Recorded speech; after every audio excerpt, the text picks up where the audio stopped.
buonasera a tutti, direi che possiamo cominciare questo nuovo incontro del ciclo di conferenze e di incontri dedicati alla mostra di Ravenna e a un contorno che ci aiuta a comprendere meglio l'ambito in cui questa figura ha lavorato e operato, e espandere anche un po' le nostre conoscenze partendo proprio dall'argomento della mostra. E ne approfitto subito per ricordarvi che l'ultimo incontro sarà il 9 febbraio, ci sarà, se volete visitare ancora una volta, sono certo che qualcuno di voi vorrà fare la mostra con Eugenio Manzato ed Eleonora Drago, sarà una visita guidata particolare e sarà anche un intermezzo musicale. Visto che in questo periodo abbiamo unito queste due mostre, per cui oltre alla bellissima raccolta di libri di Ravenna c'è anche un insieme molto importante di pianoforti storici, e questa visita guidata sarà limitata da dei brevi intermezzi musicali, non poi una conclusione di pianoforte e violoncello e un piccolo brindisi per festeggiare la riuscita di questa bella e importante esposizione. Sarò brevissimo, io introduco il relatore di questa sera con due parole per presentarvi Giovanni Bianchi, che è un importante studioso di argomenti affini a quello della mostra, perché è da molto tempo che dedica le sue ricerche all'arte, alla pittura e al contesto dell'arte in Veneto, in particolar modo a Venezia, tra l'Ottocento e il Novecento, con particolare attenzione anche alle avanguardie storiche. Infatti le sue pubblicazioni sono molto variegate, vanno da fondi su specifiche figure a quello che è il contesto dell'arte, il mercato dell'arte e della produzione, e anche le istituzioni storiche dove la pittura veneziana e le sue figure più preminenti hanno avuto modo di affermarsi. 2 settimane fa abbiamo avuto il professore Salvagnini che ci ha parlato dell'Accademia. Oggi facciamo qualche passo in là e affrontiamo l'altra grande istituzione del contemporaneo in Laguna, che è la Bevilacqua La Masa. Io non rubo altro tempo, credo che le luci vadano bene così, lo schermo si vede, e lascio la parola al professor Bianchi. Grazie. Bene, buonasera a tutti, vi ringrazio di essere qui e quindi appunto continuiamo questo sguardo intorno agli Uti Ravenna.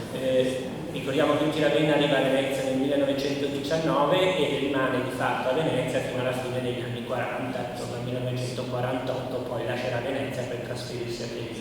Quindi per 30 anni Uti Ravenna risiede a Venezia e fa a tutti gli effetti parte della storia dell'arte veneziana, dello sviluppo della pittura veneziana, mantenendo un ruolo particolare, molto originale e, come spesso viene ricordato, un po' grazie a causa un po' del suo carattere poi solitario, un po' schivo, eccetera, alla fine poi a Venezia, come ricorda anche Mesirca e non soltanto, non è così, diciamo, noto, rimane sempre appartato. Ma questo è un aspetto un po' particolare e anche riprendendo la figura di Uti Ravenna lo va a definire proprio come un artista che innanzitutto decide di fare il pittore nella vita e quello fa, nel senso che non si occupa di altri lavori come altri colleghi che magari coniugavano l'arte, la ricerca pittorica a qualcos'altro. No, Uti Ravenna era proprio il pittore, l'artista, e questo cosa comporta, anche come spesso ricorda anche nel diario, momenti anche molto duri di sopravvivenza proprio, dà anche lezioni private, quindi dà anche questa attività che comunque rientra nel suo essere artista.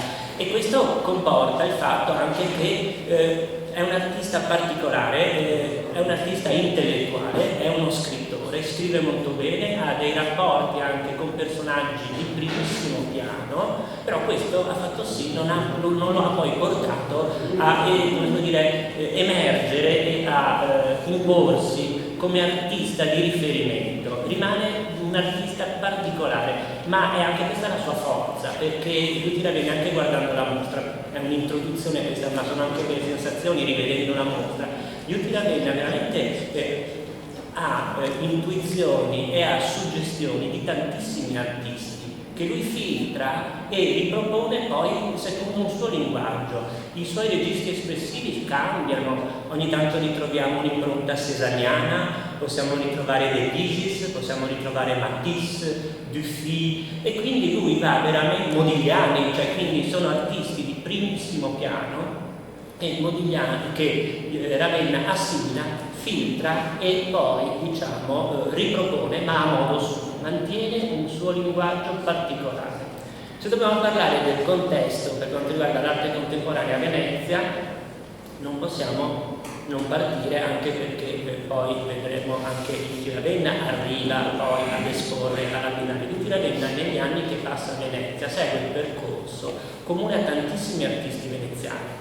Studia all'Accademia di Belle Arti, ha uno studio offerto appunto da Capesano, l'opera Bevilacqua alla Masa, espone con continuità alle mostre dell'opera Bevilacqua alla Masa e poi arriva ad esporre anche alle Biennali. Questo è un percorso che non è solo di Jutti Ravenna, è un percorso comune a tantissimi artisti, soprattutto veneziani. Jutti Ravenna percorre tutte queste tappe e anche con riconoscimenti e successo, però alla fine non riesce ad emergere e quindi a un certo punto lascia Venezia e si trasferisce a Treviso per continuare a fare il pittore e in una situazione anche meno oppressiva. C'è anche da dire che nell'immediato secondo dopoguerra erano cambiate anche tutte le ricerche artistiche. Jutti Ravenna ormai era più legato alla ricerca pittorica tra le due guerre e tra gli artisti che operano a Venezia tra le due guerre, come viene più volte sottolineato. Lui è un unicum perché non si adegua a quell'impressionismo lagunare, anzi lui propone una pittura che sta agli antipodi proprio di questo tocco pittorico impressionista o post-impressionista che invece caratterizza l'opera, di Nino Mori, Eugenio da Venezia, Carlo Dalla Zorza, tutti gli artisti che in realtà lui conosceva benissimo e frequentava, ma nonostante questo Jutti Ravenna mantiene e tiene un suo linguaggio, definisce un suo linguaggio particolare. Qui abbiamo il manifesto della prima esposizione internazionale d'arte, della prima Biennale del 1895.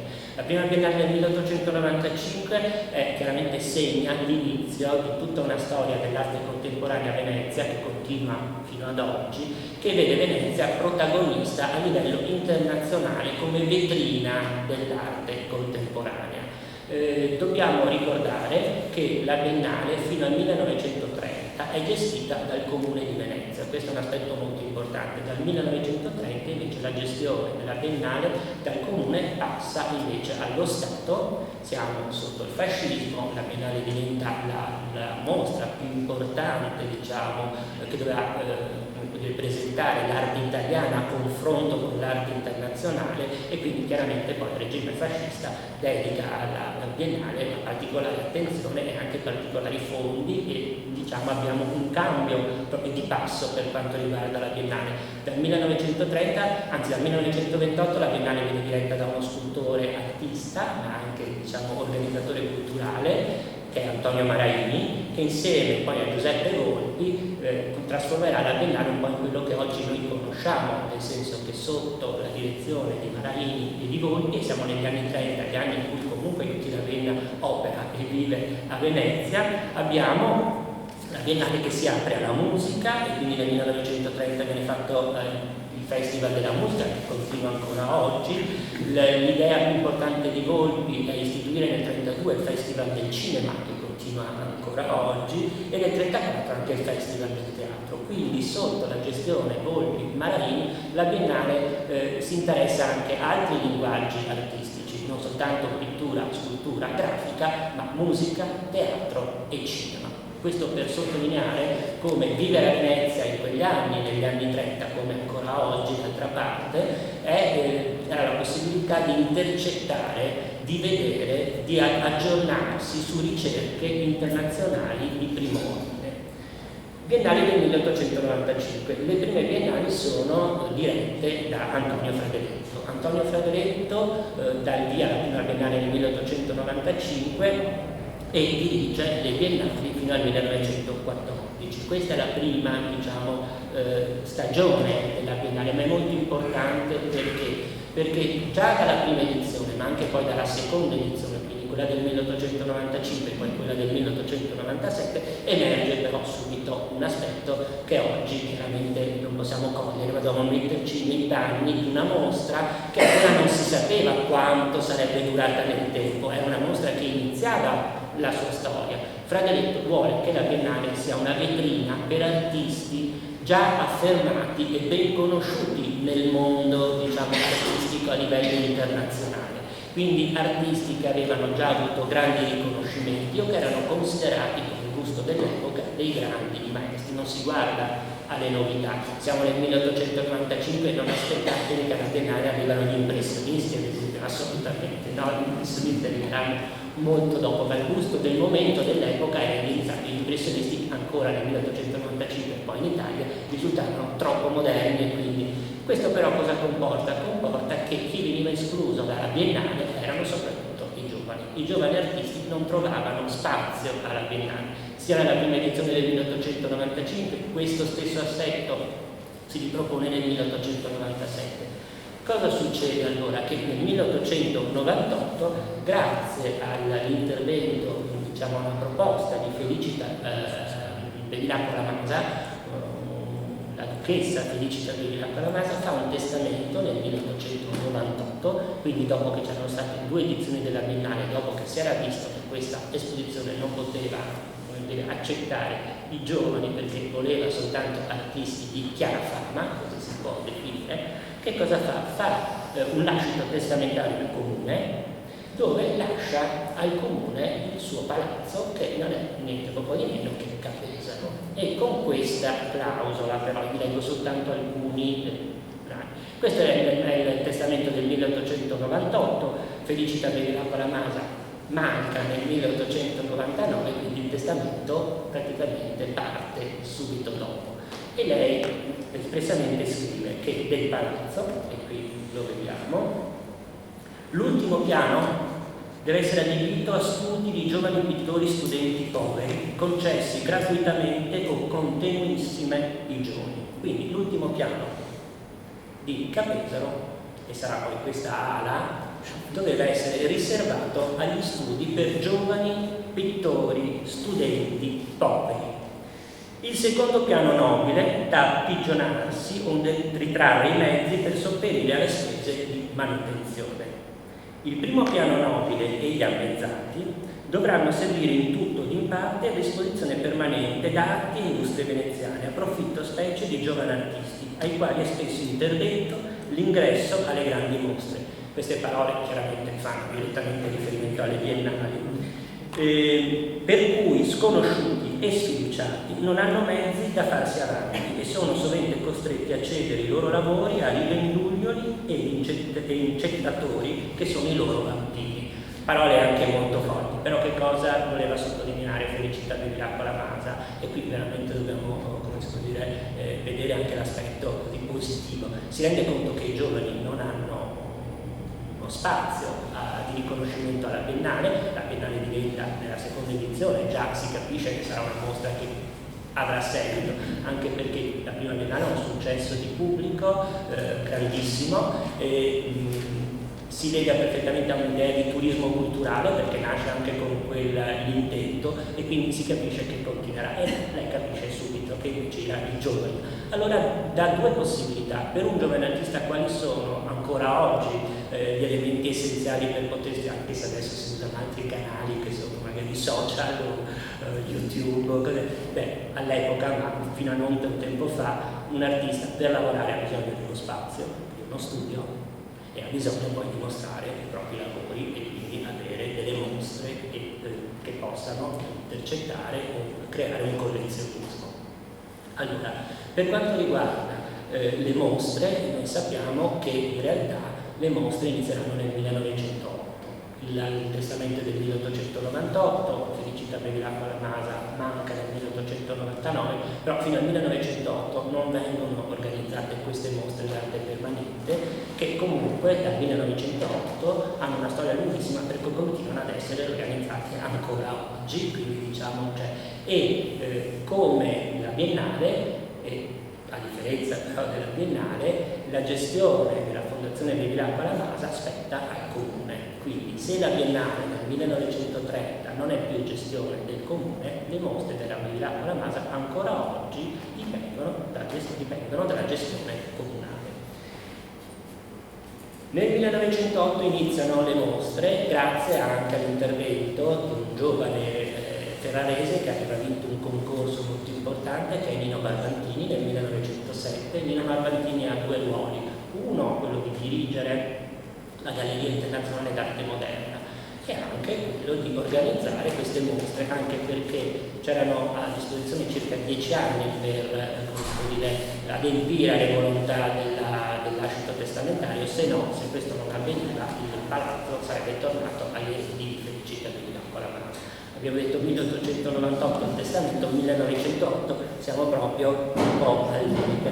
Per capire però come le due istituzioni veneziane su cui si organizza tutto il sistema, se vogliamo definirlo così, dell'arte contemporanea veneziana entrano in dialogo, è interessante perché sono due istituzioni che si completano, ma entrano anche in un scontro, ma più a livello quasi gestionale. Ripeto, siamo sempre all'interno del comune. Perché si completano? Perché la Biennale ha chiaramente un'apertura di carattere internazionale e guarda, abbiamo detto, ai grandi maestri di questo momento. Le mostre di Capesaro invece si caratterizzano proprio per dar spazio ai giovani, soprattutto, e alle nuove ricerche d'avanguardia. Tanto che le mostre di Capesaro poi inizieranno ad avere anche suscitare un interesse non più soltanto locale, ma addirittura nazionale, con la famosa mostra del 1913 che vede il protagonista assoluto Arturo Martini, ad esempio, no? O anche Gino Rossi, e quello porta a uno scontro tra Barbantini e Fradeletto, diciamo tra i due organizzatori. Ma non dobbiamo pensare che ci fosse uno scontro, come si può dire, che andava a creare dei limiti. Era soltanto una questione di potere anche all'interno del comune politico, perché le due istituzioni avevano anche due missioni completamente diverse. Però per dirvi come poteva essere il clima, questa è la prima, diciamo, manifesto per l'esposizione dell'opera di Bevilacqua La Masa del 1908 e è Marussi che firma, diciamo, questa immagine che ci mostra il leone marciano con dietro il campanile di San Marco, che chiaramente all'epoca era il restauro, quindi diciamo fotografava un po' una situazione di quel momento.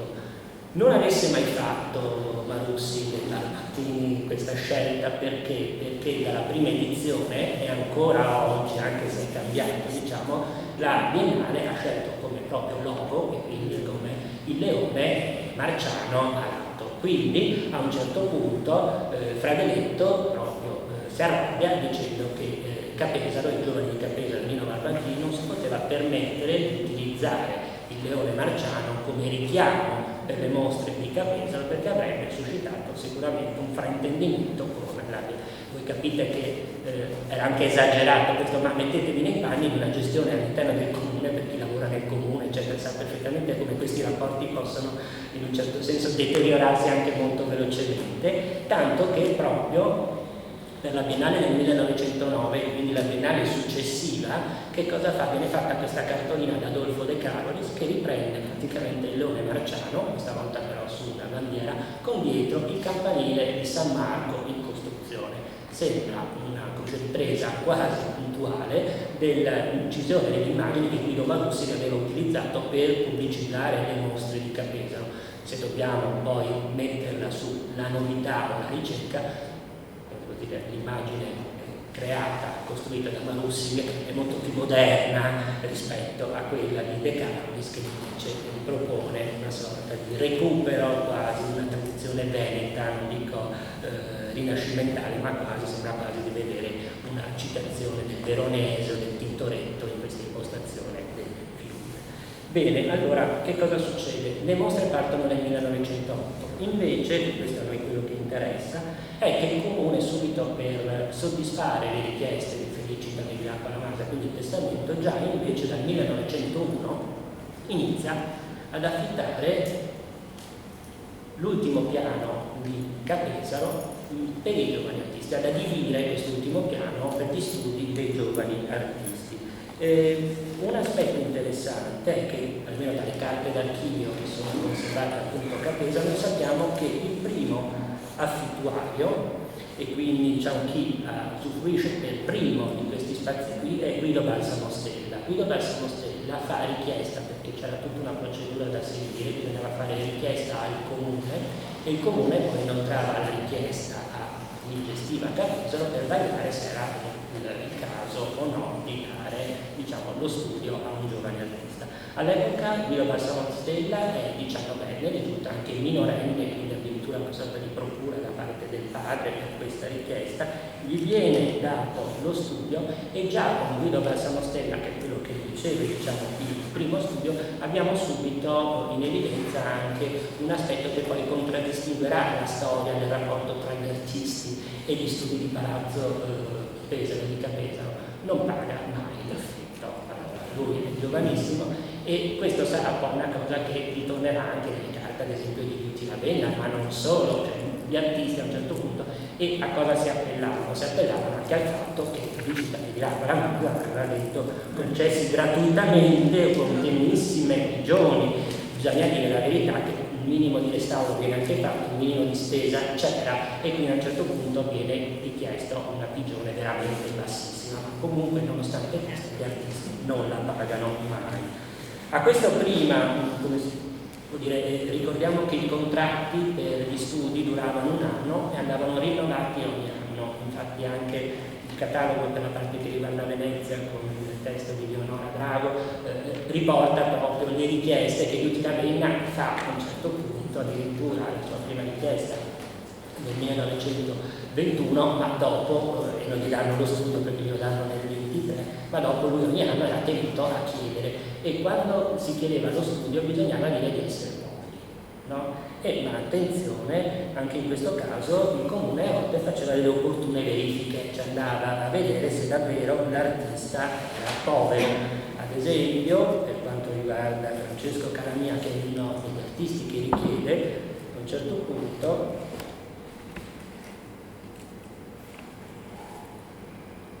assunte informazioni sulle condizioni economiche, risulta che il pittore Francesco Calamia, orfano di padre e madre, abile, a 26 anni, convive con 2 sorelle, delle quali una occupata alle assicurazioni generali, l'altra attende alle cure domestiche.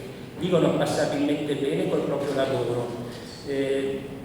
Con l'informatore del registro popolazioni veda l'onorevole Giunta se sia da accogliere la domanda, mentre la divisione ritiene di dare voto favorevole, dovendosi interpretare una certa larghezza l'attribuzione di poveri imposto dalla testatrice. Quindi andavano fatte delle verifiche. Voi capite benissimo che con un giovane studente, un giovane pittore, dimostrare di essere povero non era così difficile, quando poi anche effettivamente lo era, nel senso che abbiamo già citato i diari di Luigi Ravenna, eccetera. Lui continua a sostenere, ma effettivamente era così, che la sua vita anche difficile da questo punto di vista, e forse possiamo capire anche perché Luigi Ravenna dal 1923 fino al 1948, continuamente rinnovando la sua richiesta, gli veniva comunque concesso puntualmente lo studio a Capesaro. Poi vedremo che però c'è un cambiamento. Questa è la richiesta di Luigi Ravenna dello studio del 1921, una richiesta che non viene presa in considerazione. Ricordiamo che Luigi Ravenna arriva a Venezia nel 19, studia, in questo momento è studente all'Accademia di Belle Arti, dove si diploma poi nel 1922. Quindi ancora studente, fa domanda ma non gli viene concesso lo studio. Gli verrà concesso lo studio nel 1923.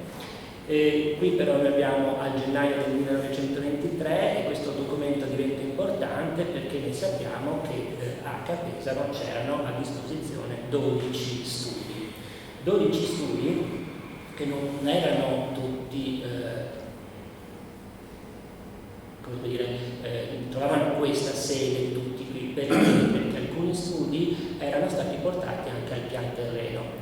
soprattutto gli studi che venivano dati agli scultori, perché chiaramente voi capite che siamo all'ultimo piano di Capesaro e quindi per lo stesso problema poi si porrà anche per Palazzo Carminati. Comunque uno scultore non poteva portare sui materiali, eccetera. C'è tutto un carteggio, diciamo, tra Nino Barbattini e uno scultore che è Carlo Siffi, dove entrano in contrasto, perché questo scultore tra l'altro a un certo punto inizia a lavorare di scalpello. Allora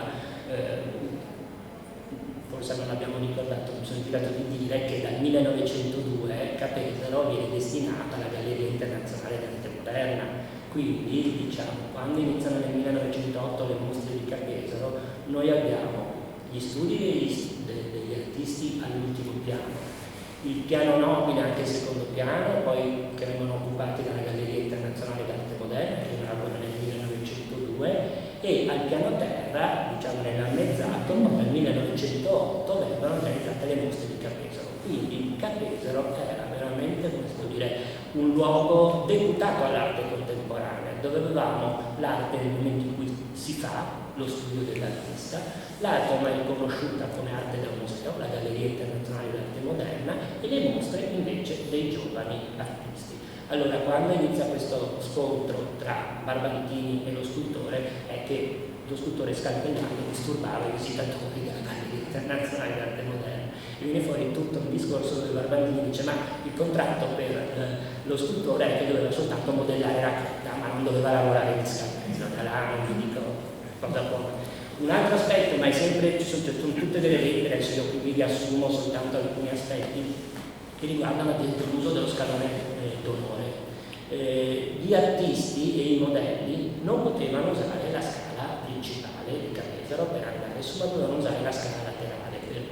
Perché secondo la morale, eccetera, i visitatori non dovevano imbattersi nelle modelle che all'epoca chiaramente erano considerate al pari di personaggi quantomeno discutibili. Quindi dovevano usare la scala che, diciamo, la scala esterna, e quindi questo chiaramente comporta poi uno scontro, perché dobbiamo dire che gli studi di Palazzo di Capesaro in questo caso, nel 1912 nel 1923 ne saranno ben 12, fa sì che comunque gli artisti, lavorando uno a fianco all'altro, fanno anche gruppo. Questo succede anche con Luigi Ravenna. Gruppo che cosa vuol dire? Non soltanto condividere alcune idee artistiche, ma appoggiarsi per richieste invece anche di carattere, se vogliamo, strutturale. Ad esempio chiedono la luce elettrica a un certo punto perché non hanno la luce, e a un certo punto dicono ma quando viene buio noi dobbiamo smettere di lavorare, come facciamo? Si lamentano del fatto che gli studi hanno l'affaccio sul Rio e hanno una luce pessima per quanto riguardava l'illuminazione. Vengono fuori anche tutte problematiche interessanti che riguardano il fare arte. E poi c'è un altro problema enorme che riguardava soprattutto l'inverno, un freddo terribile. Ancora oggi per il museo orientale che sta su San Raffaele non c'è un po' di riscaldamento, è veramente ancora freddo, e quindi questi artisti utilizzavano stufe. Allora voi capite, e qui entriamo in un altro aspetto che così diventa ci riporta sempre in questo clima che riguarda poi anche Luigi Ravenna, perché Luigi Ravenna ha lo studio dal 1923, quindi lui proprio ha lo studio inizialmente a Capesaro, qui uno di questi 12 studi, dopodiché per sorteggio invece riceve uno studio a Palazzo Carminati, dove si trasferiscono gli studi proprio dei giovani artisti, e questo nel 1925. Dal 1926 praticamente gli studi sono a Palazzo Carminati, con le stesse problematiche, poi vedremo alcuni ricordi. Allora, la paura di Barbattini è che questi giovani, no, che un po' scapestrati, che portavano le modelle, che a volte poi, non vi dico, a volte poi anche arrivavano delle lettere tipo ha fatto festa fino alla mattina, eccetera. Una delle regole che, tra l'altro, oltre a quella di non pagare assolutamente mai l'affitto, l'altra regola, non so, poi Stefano si dice che penso che sia ancora vigente, è che non potevano essere adibiti all'abitazione gli studi del Capesaro né quelli della Fondazione di Villa Casa. Di fatto, ad esempio, Luigi Ravenna abita là, quando dà il suo indirizzo scrive Palazzo Carminati e dà quell'indirizzo. Perché lo studio deve servire soltanto per lavorare, e quindi non doveva tramutarsi, trasformarsi in un luogo dove vivere, e invece chiaramente uno studente povero Questo perché Barbantini intende un po' questo aspetto, perché gli studenti, gli artisti, utilizzavano delle stufe a legna, a carbone, e lui aveva paura che potesse prendere fuoco Capesaro. Capite benissimo che dal 1902, piano nobile, il secondo piano c'era la Galleria Internazionale d'Arte Moderna, sopra c'erano i giovani artisti, e se prendeva fuoco Capesaro chiaramente sarebbe stato un danno incredibile. Infatti Barbantini, quando arriva la proposta di istituire all'ultimo piano di Capesaro la collezione d'arte orientale, non ci pensa due volte e accetta immediatamente questa soluzione, perché non vedeva l'ora, possiamo dirlo, non credo, almeno che Barbantini adesso non di fulmini dall'alto, eccetera.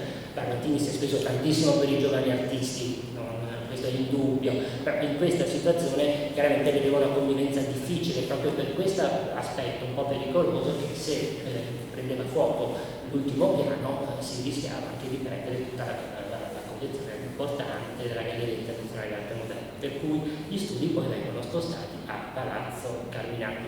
E gli Ravenna, proprio in questo momento di spostamento, non solo vengono spostati gli studi, ma dal 1925 anche le mostre che fino a quella data erano state organizzate a Capesaro iniziano ad essere organizzate fuori, al Lido di Venezia, poi per un certo periodo invece nella sala napoleonica, e poi diciamo dal 47 nella sala che conosciamo ancora oggi, perché grosso modo è lo stesso spazio dove ancora oggi vengono organizzate le mostre collettive.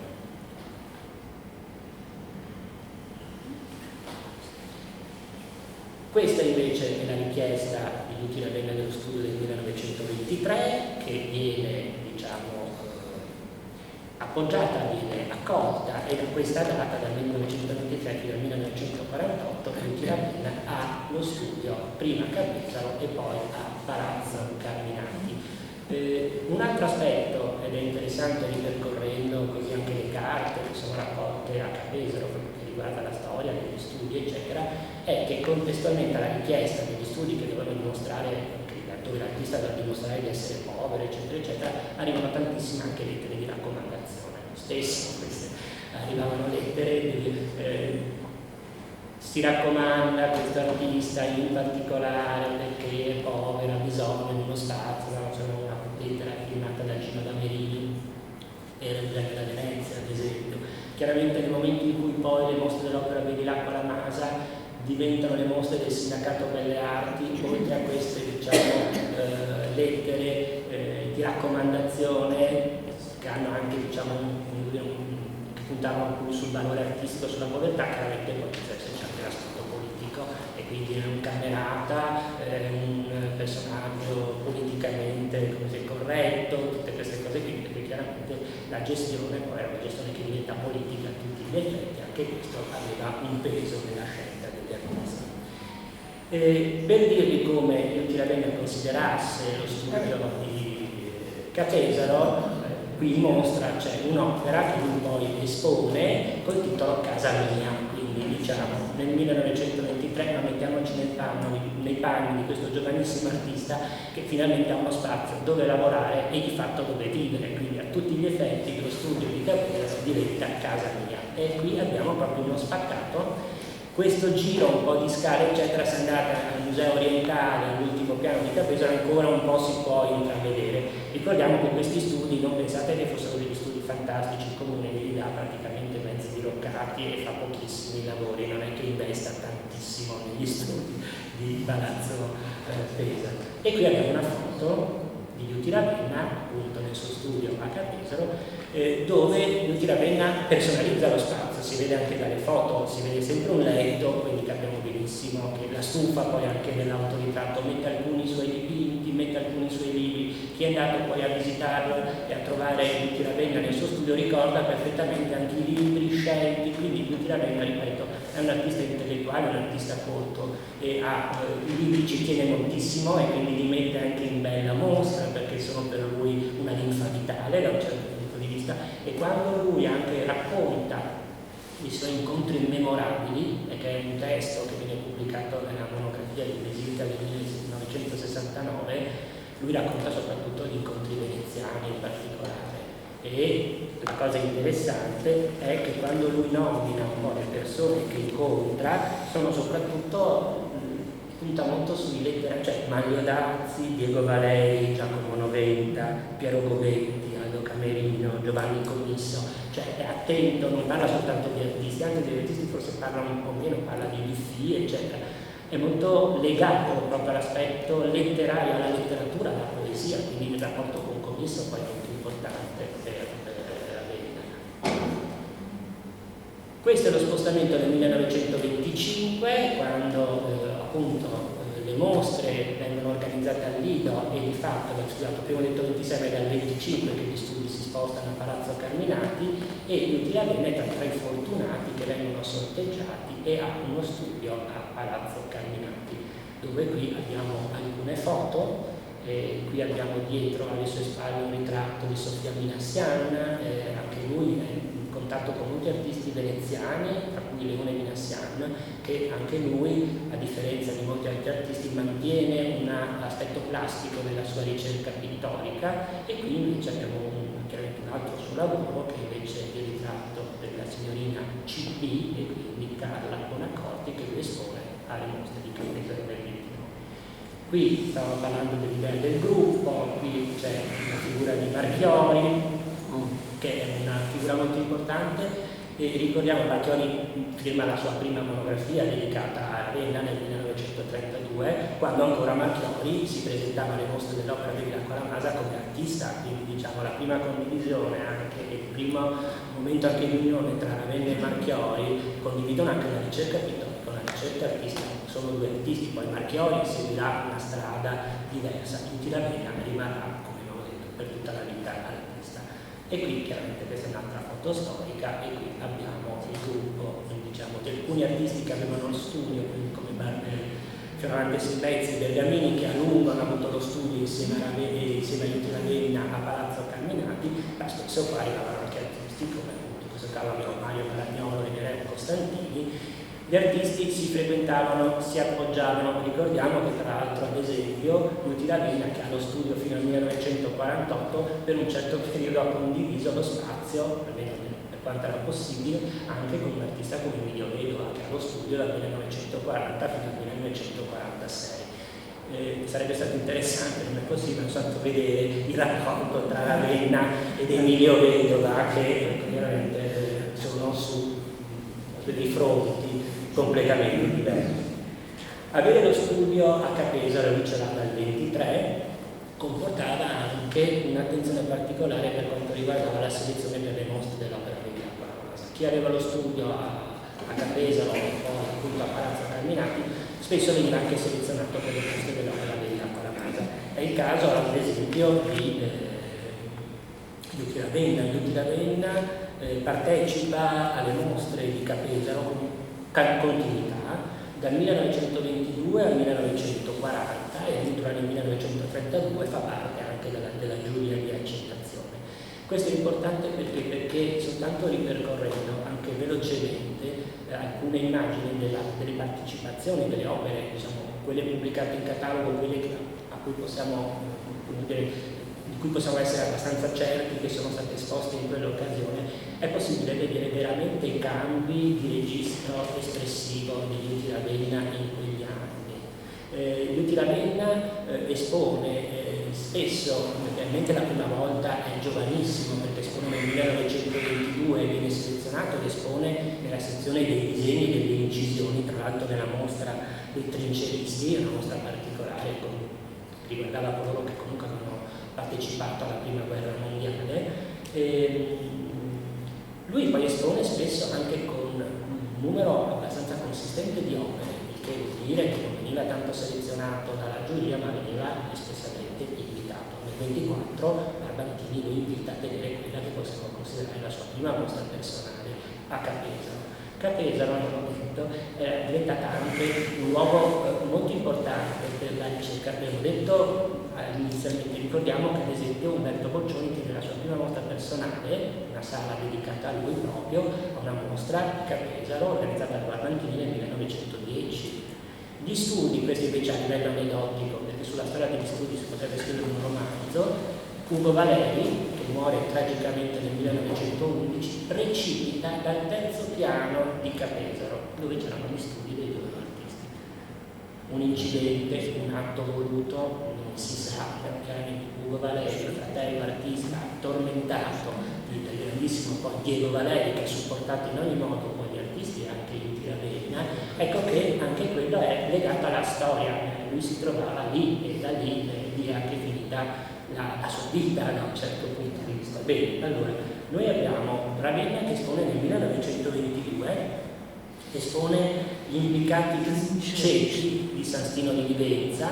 Questa opera, che è una pietà e una xilografia, viene pubblicata in catalogo, e questo è un altro, come dire, elemento importante quando si fa una ricerca, perché chiaramente quando un'opera viene anche pubblicata in catalogo vuol dire che chi ha organizzato la mostra ritiene che quell'opera sia degna di rappresentare visivamente. Ricordiamo che come per la Biennale c'è una selezione di lavori di cataloghi, non come questo, che diciamo documenta puntualmente tutte le opere esposte, vengono fatte delle selezioni. Per quanto riguarda l'aspetto dei disegni, delle incisioni, questo giovanissimo artista viene selezionato e quest'opera viene riprodotta. Quest'opera, come è già stato anche notato, chiaramente denota che cosa? Un'attenzione per una suggestione simbolista molto nordica, ricorda molto anche alcune disegni e anche alcune sculture di Adolfo Witt da un certo punto di vista. Quindi diciamo che un esordio di Liuti Ravenna alle mostre dell'opera di Greco alla Masa avviene nel solco del simbolismo, ma con uno sguardo nordico. Questo è importante perché le mostre di Capesaro, grazie anche alla presenza di Teodoro Colferari ed altri artisti, guardano più a quello che succedeva a Monaco e quindi quella direzione piuttosto che quello che succedeva a Parigi, a parte Gino Rossi, che chiaramente fanno il viaggio in Francia, in Bretagna, eccetera, eccetera. Oltre a questa però ho ritracciato anche questa, che è sempre una delle grafiche esposte in quell'occasione della mostra degli artisti trinceristi. Queste sono scene di campagna. Scene di campagna, la xilografia, queste fanno parte del patrimonio del Quirinale e quindi sono state comprate in occasione, anche in quel caso è interessante, e anche qui però in queste scene di campagna non abbiamo una campagna felice, ridente, eccetera. Anche qui abbiamo uno sguardo molto duro, se vogliamo molto sintetico, molto nordico anche in queste immagini, che ci testimoniano, legate a queste, che forse è più simbolista, però una particolare attenzione per Liuti Ravenna per questo tipo di espressione. Arriviamo poi nel 1923, presenta un'opera soltanto, ma la mostra del 1924 invece è emblematica perché viene ricordata dallo stesso Liuti Ravenna come la sua prima mostra personale. Non aspettiamoci, come si può dire, una mostra personale come questa. Erano 8 dipinti, però erano sufficienti per inquadrare o definire la ricerca di un giovane artista che tra l'altro da un anno aveva anche lo studio a Capesaro. Le opere che lui presenta sono Scorcio prospettico, Alla fune, in catalogo viene scritto Inverno, Il figlio del legnaiolo, Casa mia, la madre, Fratellini e all'abbeveratorio. E qui viene invece, è soltanto un caso di ricerca, c'è stato un refuso. In realtà il quadro che viene citato, riportato come Inverno, non è inverno ma è interno. Allora noi abbiamo sempre, e questo chi fa ricerca, guardo Eugenio e Eleonora, ma tutti i presenti che sanno perfettamente che è difficile a volte ricostruire anche la storia di un artista, e ancora oggi scommetto che se noi andiamo a leggere con una lente di ingrandimento anche questo catalogo qualche refuso magari c'è, è impossibile non farli. Però questo comporta che cosa? Che è possibile magari identificare l'opera in maniera diversa. Perché abbiamo sicurezza che è interna? Innanzitutto ho ritrovato la scheda di notifica delle mostre presentate a Capesaro nel 1924, un documento importantissimo perché intanto abbiamo i prezzi, che per chi si interessa anche all'aspetto del mercato può essere interessante. Dopodiché in questo caso Liuti Ravenna è stato anche molto diligente, ha dato le misure, le indicative delle opere esposte, invertendo, noi di solito diamo prima l'altezza e poi la lunghezza, Liuti Ravenna in questo caso le ha invertite e quindi prima la lunghezza e poi la lunghezza. Le opere ricordate sono quelle che abbiamo indicato, qui non si legge niente, vi assicuro, c'è scritto interno, e però ecco qui all'abbeveratorio, poi alla fonte, viene specificato che è uno studio, infatti le misure non corrispondono all'opera che è esposta, quindi evidentemente voi sapete che in molte opere, compreso il discepolo, c'è scritto anche da approfondire, perché erano opere che Luigi Ravenna, alcuni dicono che Luigi Ravenna non era mai contento del suo lavoro, insoddisfatto, eccetera, ma questo dimostra anche una volontà di portare avanti la sua ricerca. Questa è la scheda di notifica, quindi noi sappiamo che erano esposti degli oli, delle tempere, anche ancora dell'olio, quindi anche cambi di tecnica particolari. E questo invece è l'elenco delle vendite di Capesaro del 1924, e vi ho proprio messo qui Luigi Ravenna interno, e in questo caso è Delvaux che compra delle opere, che all'epoca era presidente dell'opera Bevilacqua La Masa di Capesaro, di fatto, quindi, ma con un'attenzione, quindi questo interno viene venduto a e le opere esposte sono Il figlio del legnaiolo, abbiamo una documentazione fotografica, questa documentazione fotografica arriva da Capesaro. Poi abbiamo I fratellini, ed è un periodo, e qui avevo chiesto, ma ancora è una ricerca da fare, Luigi Ravenna fa precedere il suo nome da una sorta di monogramma che risulta, penso, ancora un po' misterioso, però con scritto da approfondire, e posso anche, come si può dire, sbilanciarmi, possiamo dire anche che un'opera come questa probabilmente ha come anche riferimento una fotografia o un'immagine fotografica per l'impostazione, per la resa, cosa comunissima all'epoca. Allora noi possiamo ricostruire, abbiamo Il figlio del legnaiolo, è una specie di scioglilingua, I fratellini, dopodiché abbiamo quest'opera, che c'è la foto a Capesaro, che io ho identificato alla fine, e sono praticamente sicuro che è questo lavoro, perché ci sono dei giovani che stanno portando un ramo, un albero tagliato utilizzando una fune, quindi è proprio quella, e quest'opera viene anche descritta poi da Giovanni Comisso nel 1942, quando scrive un articolo dedicato a Luigi Ravenna, e dice che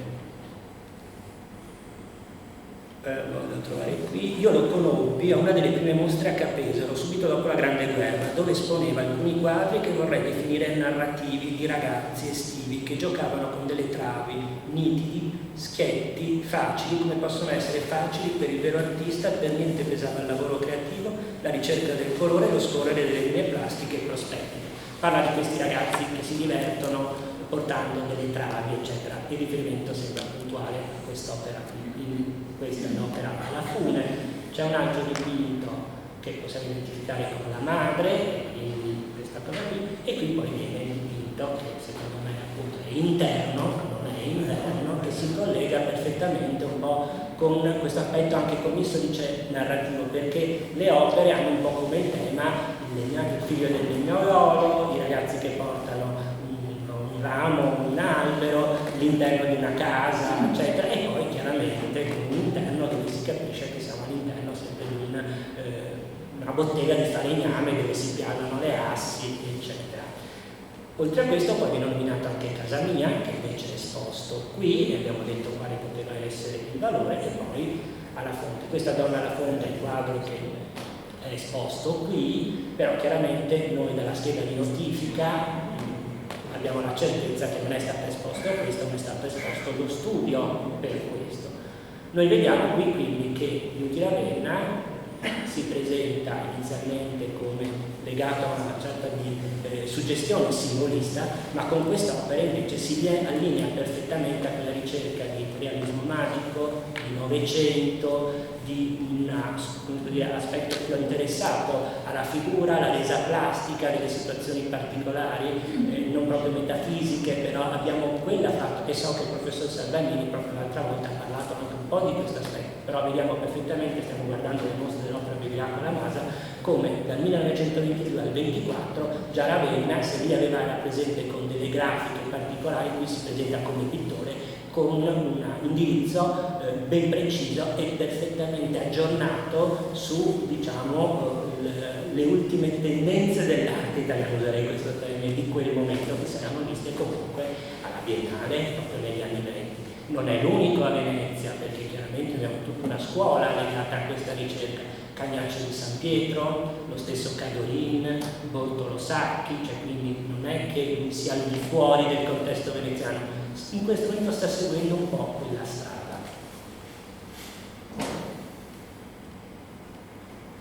Nel 1925 c'è la scheda di notifica, però ahimè non abbiamo le misure, però espone 3 opere, sono Fiore, Casa del Silenzio e Discepolo.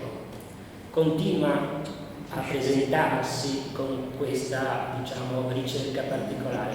Fiore è questo, che credo che quest'opera non so se è stata ritrovata o identificata, ed è, come dire, qui si emerge un aspetto, se vogliamo, metafisico, perché diciamo, possiamo ritrovare anche nel primo De Pisis, eccetera. Portare il fiore in primo piano diventa gigante rispetto a, diciamo, un rapporto con l'architettura che sta subito dietro, per cui entriamo in questo aspetto metafisico.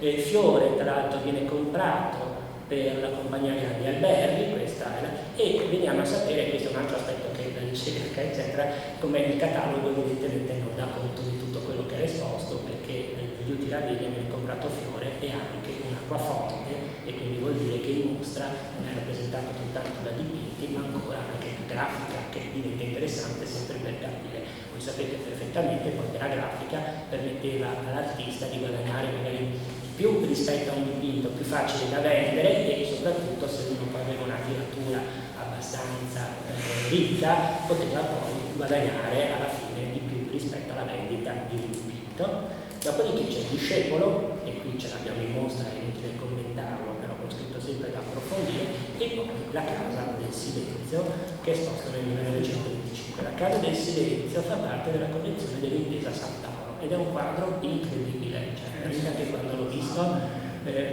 a colori, eccetera, qui veramente emerge quella situazione, se vogliamo, metafisica o particolare, ed è interessante vedere come nel 1922, 24, 25 Liuti Ravenna ha questo registro espressivo e espone in modo privilegiato alle mostre dell'opera di Miracolo alla Masa. Chi voleva seguire il percorso artistico di questo giovane artista, visto andando alle mostre dell'opera di Miracolo alla Masa, aveva modo di vedere come si stava evolvendo.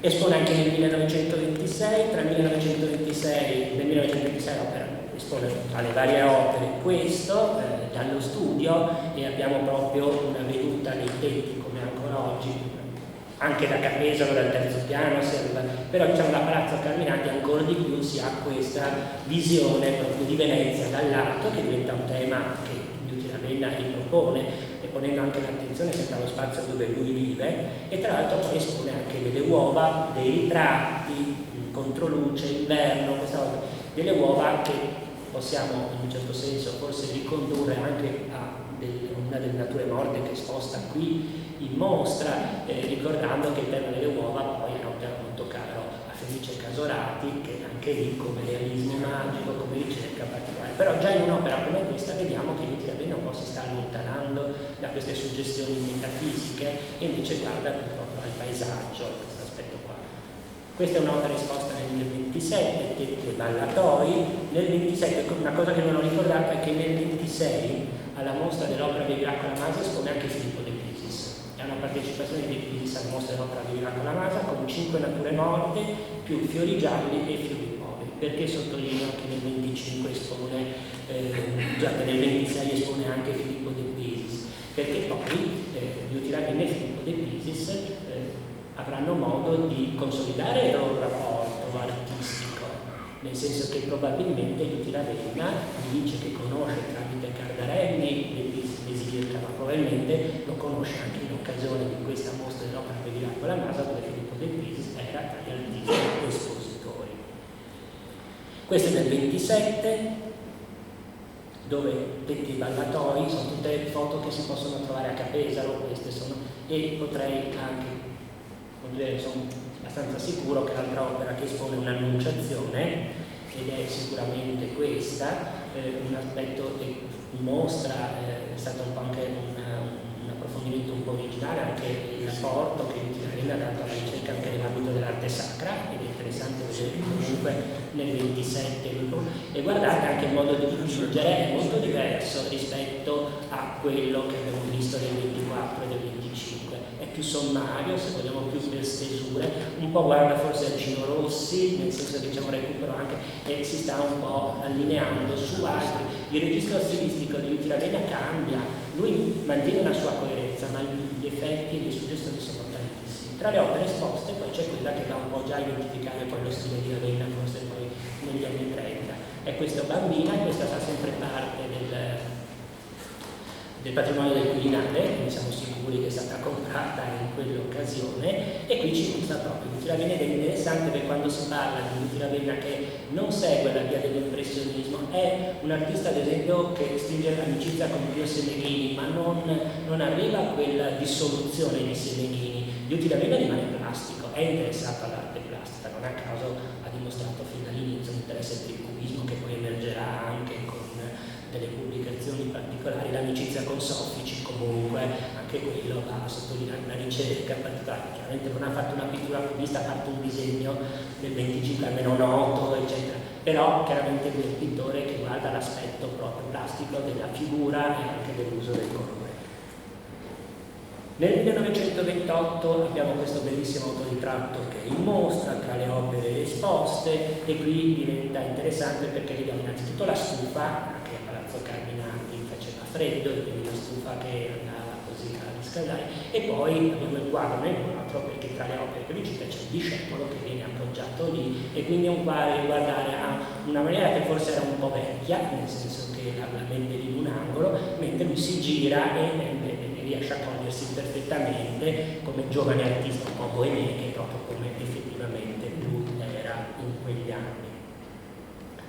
Questa è un'opera Riposo esposta nel 1929, e qui abbiamo un altro momento particolare perché nel 29 Luigi Ravenna ospita Filippo De Pisis nel suo studio, ed è un momento particolare perché i due artisti chiaramente condividono lo stesso spazio, ma se ci sono forse due artisti più diversi anche da un punto di vista di carattere, è difficile trovarli.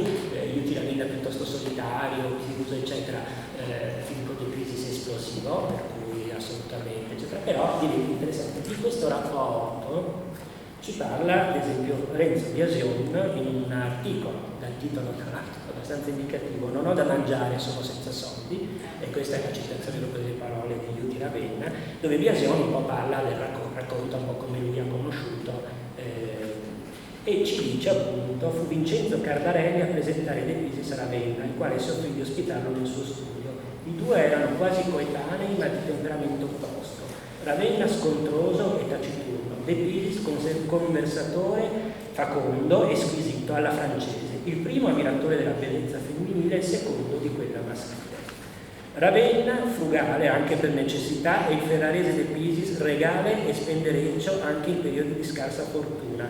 Eppure lo strano sodalizio, che durò parecchi mesi, non fu tormentato come quello di Van Gogh e di Gauguin. Filò invece perfettamente, perché lo studio fu diviso, e mentre De Pisis si assumeva l'incarico di cuoco, sfoggiando le sue abilità culinarie, delle quali andava orgoglioso, Ravenna, meticoloso fino alla pignoleria, conservò quello dell'ordine della pulizia.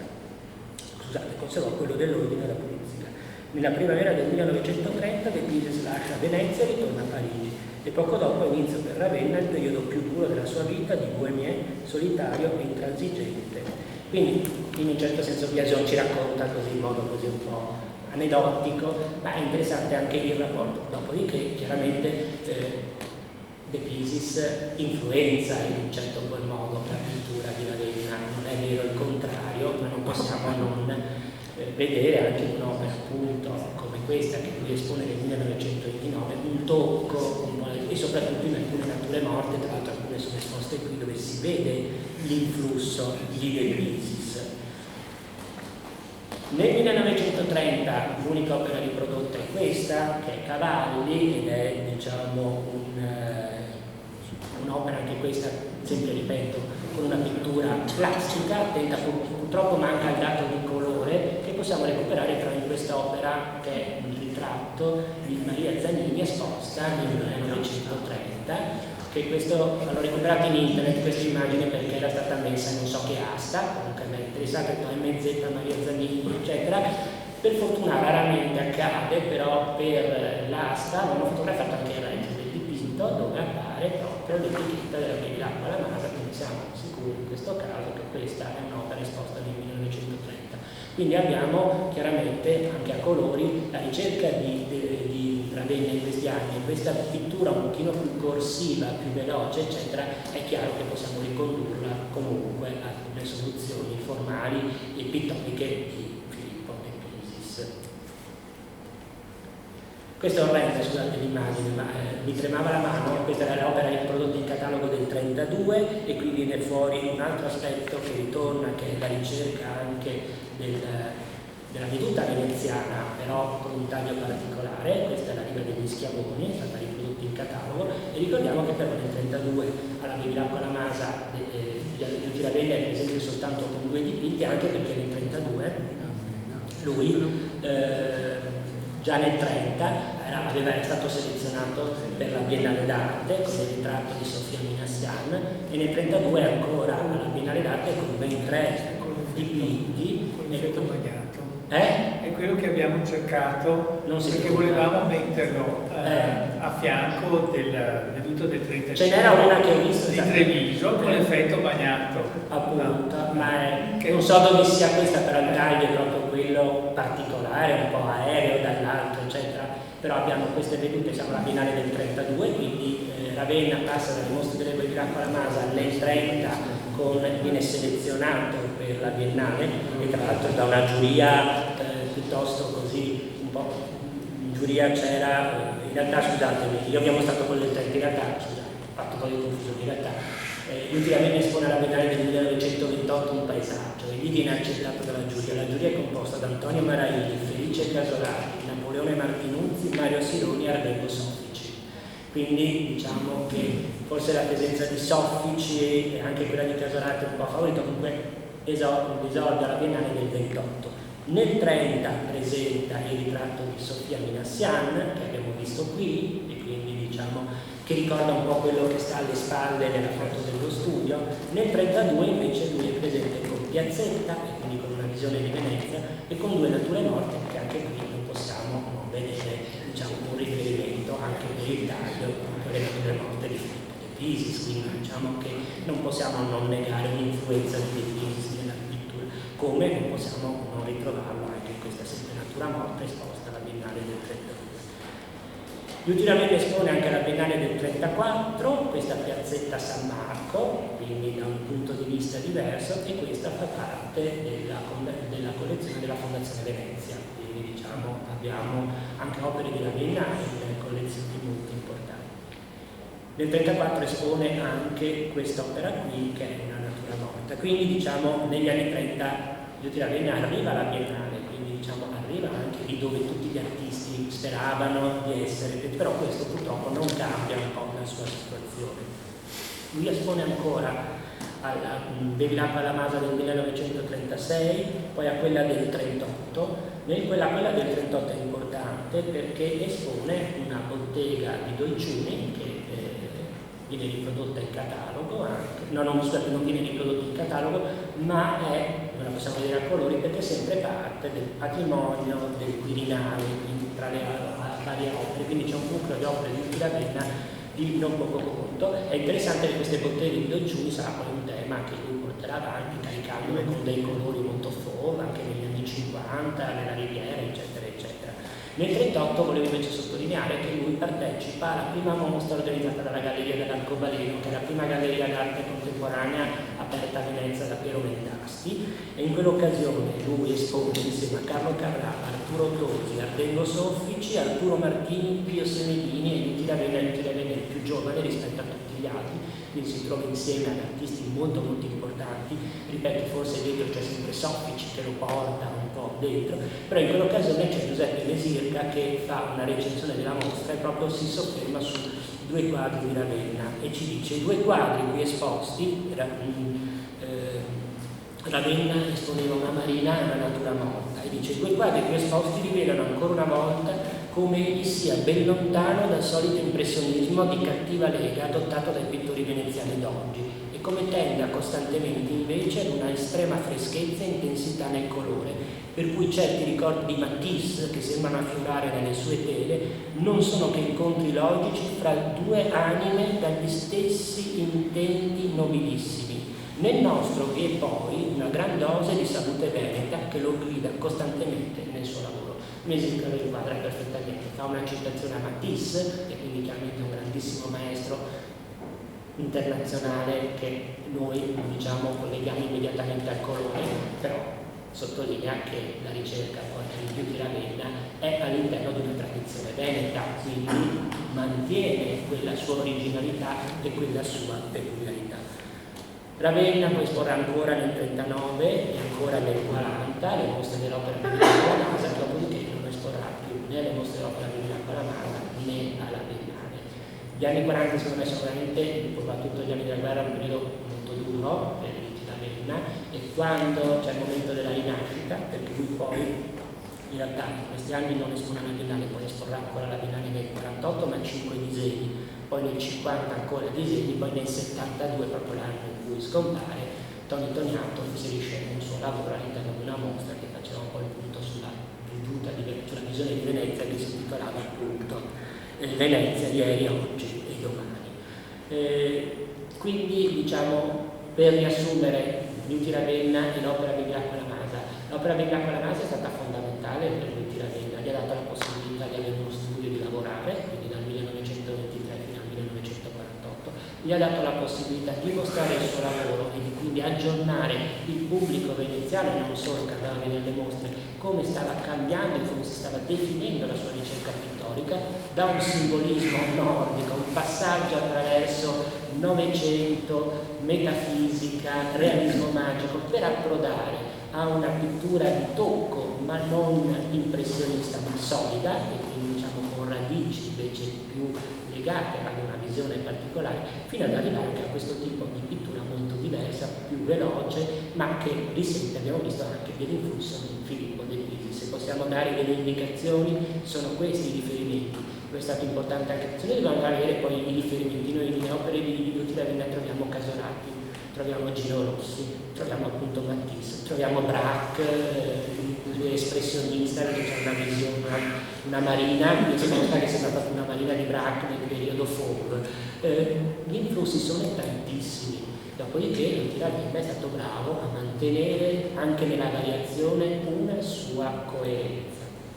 Per chiudere, immagino che questa carrella volevo soltanto proporre invece un esempio particolare, perché ritorno alla ricerca, abbiamo visto come basta un refuso sul catalogo, opera inverno invece interno, ed è un'opera diversa, ma questo servono, le ricerche servono a questo, per rettificare certi sbagli, ma fraintendimenti, chiamiamoli così, come adesso non mi ricordo più dove ho letto, però avevo letto che anche Luigi Ravenna a volte aveva la tendenza a retrodatare, proprio la persona che dice che ogni tanto Luigi Ravenna dava delle datazioni particolari. Allora vi propongo soltanto un caso che potrebbe essere interessante. Qui lavoriamo su un discorso sempre legato a Venezia, ma anche di carattere stilistico. Nel 1930 viene allestita a Venezia una mostra dedicata alla Biennale, alla 17ª Biennale, una personale dedicata ad Amedeo Modigliani. Vengono esposti 39 dipinti, 40 disegni e 2 sculture. La mostra è presentata da Lionello Venturi. In questa occasione Modigliani viene esaltato come un grandissimo genio italiano, eccetera. Dobbiamo ricordare che nel 22 Pica ha organizzato la prima mostra di Modigliani scomparso nell'ente alla Biennale. In quell'occasione le recensioni erano state tipo: questo artista non sa dipingere, è assolutamente negato all'arte. C'era una mostra di arte africana organizzata da Carlo Ante alla Biennale del 22, dicevano non c'è differenza tra le opere che vediamo qui africane e i dipinti di Modigliani, volendo mettere in luce, chiaramente era una visione che voleva essere negativa, mettendo poi in evidenza uno degli aspetti fondamentali della ricerca artistica di Modigliani, come anche per Picasso, eccetera, quello di aver guardato alla scultura extraeuropea, africana in particolare, per definire una ricerca formale. Ma era stato un fiasco assoluto quello del 22. Nel 30 Modigliani, che dopo la morte del 20, nel 30 aveva raggiunto quotazioni altissime, e c'era un collezionista che era Gualino. Molte delle opere esposte in questa occasione arrivavano dalla collezione Gualino, che era iniziata a collezionare, quindi una collezione autorevolissima. Questo per dirvi la storia dell'artista, come può essere presentato un artista. 22 stroncato Modigliani alla Biennale, 30 esaltato. Dal 38 non potevano essere esposte opere di Modigliani perché artista di origine ebraica, per cui un oblio totale per l'opera di Modigliani. Bene, tra le opere, in questo caso, cosa che nel 22 non era stata fatta, sono esposti anche alcuni dei nudi. Voi sapete che Modigliani era stato anche accusato di essere adito osceno per alcuni tagli particolari dati al nudo femminile. Una delle sue mostre era stata chiusa, proprio considerata come una mostra che esponeva opere di carattere, cosa che era successa anche a Schiele a suo tempo. Ma non vogliamo solo sottolineare che in quell'occasione alla Biennale del 30 erano stati esposti numerosi nudi di Modigliani. Tra i nudi esposti c'era anche questo, un nudo disteso del 1919. Allora, come potevano poi gli artisti veneziani, in un certo senso, avvicinarsi a Modigliani e interpretare Modigliani? Beh, in questa maniera, Eugenio da Venezia nel 1931 fa un nudo disteso che ha la stessa postura dei nudi di Modigliani. Chiaramente abbiamo Modigliani filtrato attraverso la visione di un artista veneto, Eugenio da Venezia, che però vuole in un certo senso aggiornarsi, quantomeno proporre una visione moderna, se vogliamo. Ecco che non posso non collegare comunque ai nudi di Modigliani, eccetera, anche questo nudo che fa Liuti Ravenna di Vera Cekunova, che è appunto questa artista russa che lui conosce, eccetera. L'opera è datata al 1929. Allora sembra un po', qui apro una cosa, chiaramente magari, anzi forse sicuramente Liuti Ravenna magari aveva visto, ma pubblicazioni dedicate a Modigliani non erano così tante, e di solito la visione poi delle opere direttamente alla Biennale faceva sì che si potessero anche vedere bene. Allora mi viene il dubbio che forse quest'opera è del 1930 o 31 e non proprio del 29, soltanto in questo caso per una ragione non tanto di documentazione ma di carattere stilistico. Posso immaginarmi Liuti Ravenna che fa questo nudo con questo taglio particolare, con questa postura particolare, dopo aver visto i nudi di Modigliani esposti alla Biennale del 1930. E con questo capitolo, questa aperto a una ricerca che serve magari, quindi non soltanto il documento, a volte noi possiamo anche lavorare su una questione stilistica guardando quello che succede, eccetera, magari alcune cose possono essere anche riviste, rettificate, magari poi viene fare una documentazione, però la cosa bella, diciamo, del mestiere del ricercatore dello storico dell'arte è proprio quello di portare avanti una ricerca su più fronti per arrivare poi, dove è possibile, a dare delle risposte a una domanda anche come questa. Grazie.